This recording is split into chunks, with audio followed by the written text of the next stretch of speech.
In a last-ditch effort now to save net neutrality, Senate Minority Leader Chuck Schumer is calling for a vote to override the FCC's decision that happened last week.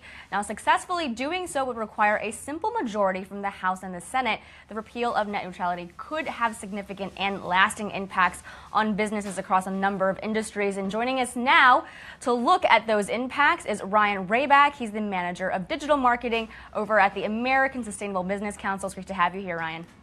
Great to be here. Thanks. Let's start with the impacts to the businesses. We've talked a lot here on the show about how this will impact us, the consumers, our monthly bills perhaps. But if you are a business, how should you be looking at next year and the years going forward if this repeal actually stays in place? Yeah, here at American Sustainable Business Council, we're actually most concerned about startups, entrepreneurs, small businesses, and people in the gig economy. We're particularly concerned that this decision unfairly prices out smaller competitors and might make it harder for you to access your customers and harder to even pay for the internet services that you need. So we're concerned that this just creates an unfair playing field for the smaller competitors out there. Sure. And one of the arguments, of course, that Ajit Pai and, of course, some of the other commissioners in the FCC made, this, goes back to regulations before 2015, before net neutrality was even imposed by the Obama administration. This is actually allowing a much more open and diverse crowd of people to start doing stuff within the internet, that this is actually great news for business, and potentially it's even better news for startups out there. Do you agree with that assessment and that argument? No, I just don't think that's the case. In fact, we've had over 500 small businesses sign on with us to say that this decision goes against their best interests. And I think you just have to look at who wanted this decision. And unless you're a large telecom corporation, you were not happy with this decision. And even 83% of the public were in favor of the rule that just got repealed. So we don't really buy the argument. We think these telecom companies have plenty of resources to expand access. And you have to think about the internet has changed so much, even in the last couple of years. Technology changes exponentially, right?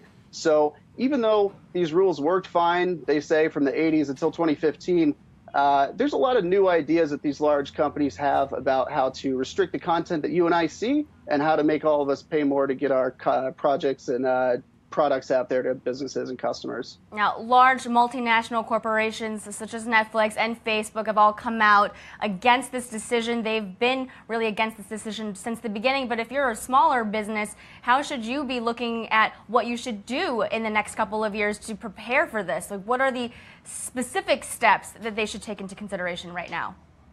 Yeah, I think it's hard for us to predict all of the ways that they'll use this new freedom to restrict smaller businesses out of the market, but we can think of a few. I think streaming would be a great example. Obviously, if you're trying to stream video content out there on these networks and they're partnered with other streaming providers that they prefer over you, your streaming is going to get slowed down and theirs is going to get sped up and you're going to get charged fees to get your content out there. But we'd even see in e-commerce or retail, just think about if you're out there selling your products. I mean, companies like Etsy started from a dorm room.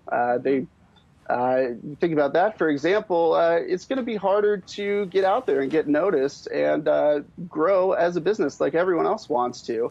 One of our great member CEOs, Matt Clemens, I was just talking to yesterday, he started his business from his dorm room when he was 20 years old. And if it were not for a free and open internet, he would not have a multi-million-dollar company today that works with all these amazing nonprofits across Sacramento.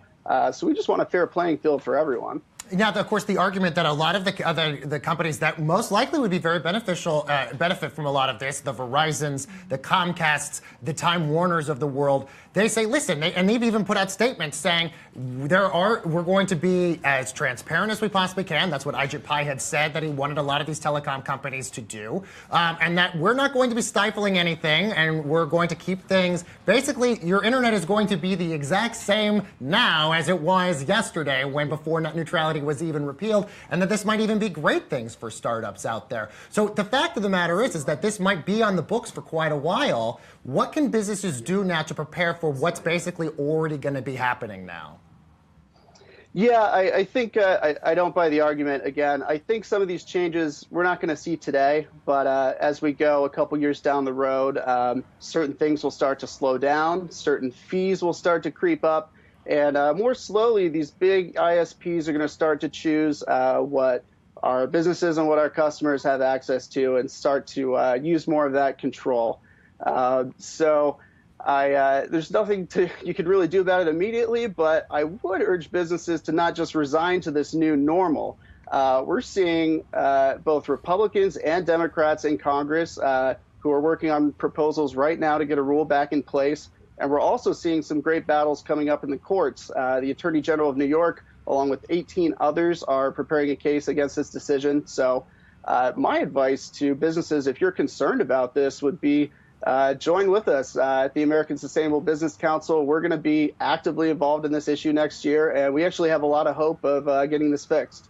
All right, Ryan Rabac, he's the manager of digital marketing at the American Sustainable Business Council. Ryan, great to have you on. Thanks so much for joining us. Thank you. All right, guys.